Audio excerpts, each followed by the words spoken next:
Pada suatu ketika, iblis mendatangi Nabi Isa alaihissalam dengan maksud untuk menyesatkannya, dengan mengatakan berbagai kedustaan dan tipu dayanya.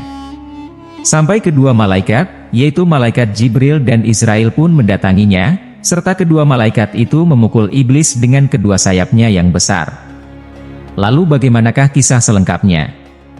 Simak video ini sampai akhir.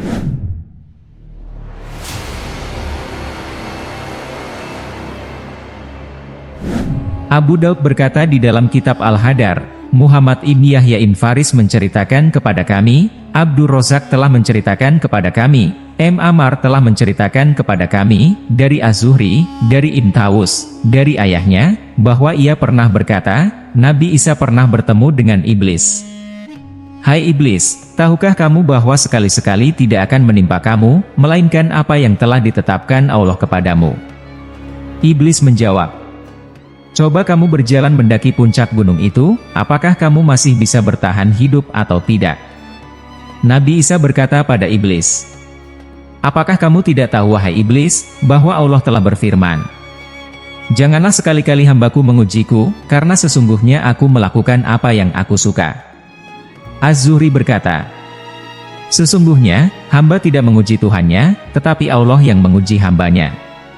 Abu Daud berkata, Ahmad ibn Abdah menceritakan kepada kami, Sufyan memberitahu kami, dari Ammar, dari Tawus, ia berkata bahwa iblis pernah datang menemui Nabi Isa putra Maryam, lalu berkata, apakah kamu menyangka bahwa dirimu adalah orang yang benar?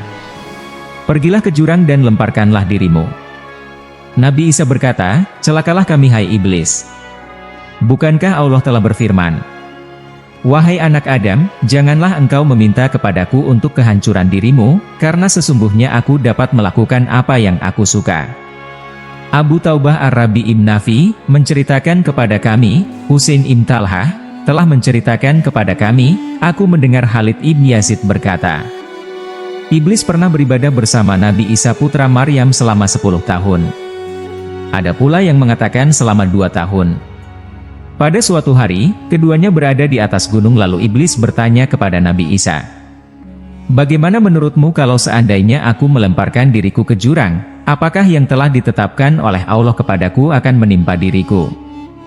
Nabi Isa menjawab, sebenarnya bukan aku yang menguji Tuhanku, tetapi Tuhanku yang mengujiku. Dengan demikian, Nabi Isa menjadi tahu bahwa iblis adalah hamba yang tidak taat. Nabi Isa pun meninggalkan iblis. Abu Bakar Abu Adunya berkata, Syarih ibn Yunus telah menceritakan kepada kami, Ali ibn Sabit telah menceritakan kepada kami, dari Hitab ibn Qasim dari Abu Utsman. Ketika Nabi Isa sedang melaksanakan sholat di atas puncak gunung, tiba-tiba iblis datang kepadanya seraya berkata, kamukah orang yang mengatakan bahwa segala sesuatunya berdasarkan qada dan takdir Allah?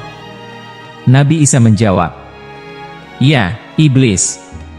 Iblis berkata, lemparkanlah dirimu dari puncak gunung ini, lalu katakan bahwa ini adalah takdir Tuhan atas diriku. Nabi Isa berkata, hai makhluk yang telah laknat, hanya Allah sajalah yang berhak untuk menguji para hambanya dan bukan hamba yang menguji Allah. Abu Bakar ibn Adunya juga berkata, Al-Fadhal ibn Musa al-Bashri, menceritakan kepada kami, Ibrahim ibn Bashar, menceritakan kepada kami, aku mendengar Sufyan ibn Uyainah berkata, Nabi Isa pernah bertemu dengan iblis, lalu iblis berkata kepadanya, hai Isa putra Maryam, aku tahu tentang sifat ketuhananmu, bahwa kamu dapat berbicara ketika masih bayi, yang masih dalam buayan.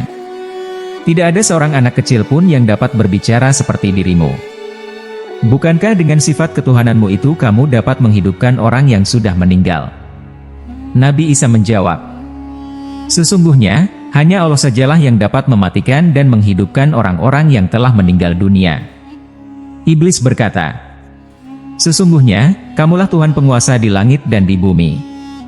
Lalu seketika juga malaikat Jibril memukul iblis dengan kedua sayapnya, hingga iblis terpental jauh dari pancaran sinar matahari.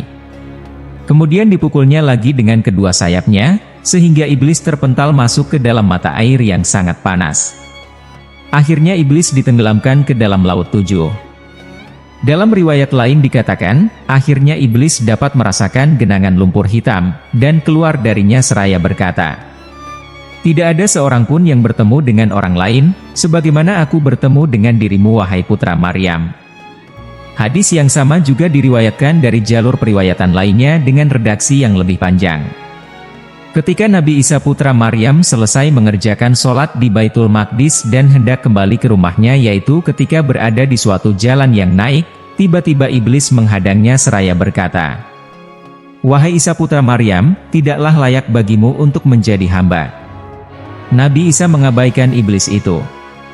Kemudian, Nabi Isa berdoa kepada Allah untuk memohon bantuannya. Tiba-tiba muncul malaikat Jibril dan malaikat Mikail. Ketika iblis melihat dua malaikat itu, iblis terkejut. Malaikat melemparkan iblis ke dalam jurang yang sangat dalam. Kemudian, iblis datang lagi menemui Nabi Isa dan berkata, "Sudahkah kukatakan kepadamu bahwa engkau tidak layak menjadi seorang hamba, karena kemarahanmu itu tidak seperti marahnya seorang hamba. Aku telah mengetahui apa yang aku terima darimu ketika engkau sedang marah.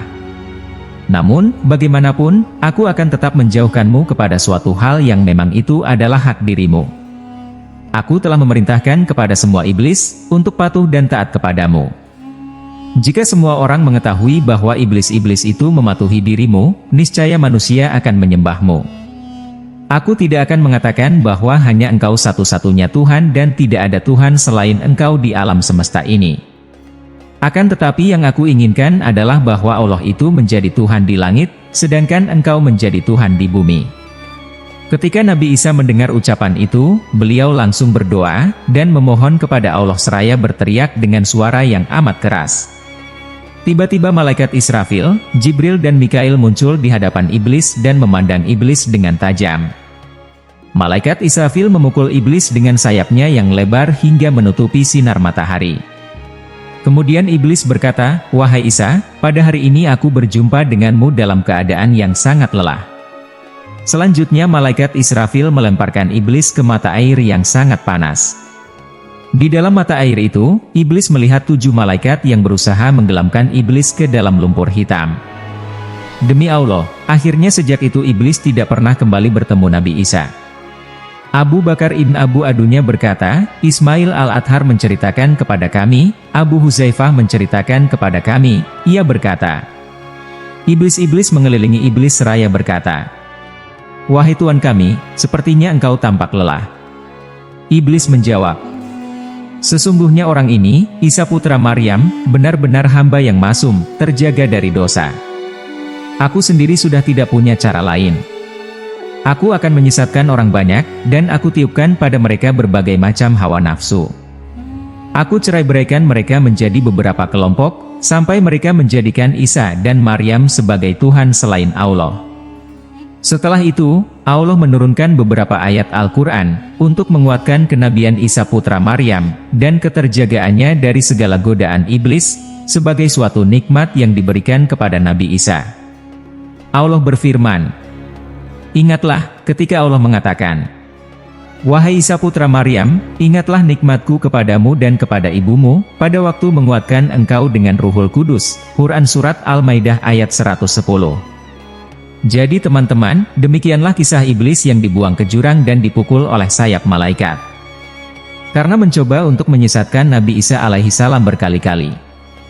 Dengan cara, menjadikan Nabi Isa itu Tuhan di bumi. Semoga kisah ini dapat menambah keimanan kita, dan dapat terus selalu bertakwa kepada Allah Subhanahu wa Ta'ala. Mohon maaf jika terdapat kesalahan dalam penyampaian informasi yang saya berikan. Kebenaran hanya milik Allah Subhanahu wa Ta'ala. Wassalamualaikum warahmatullahi wabarakatuh.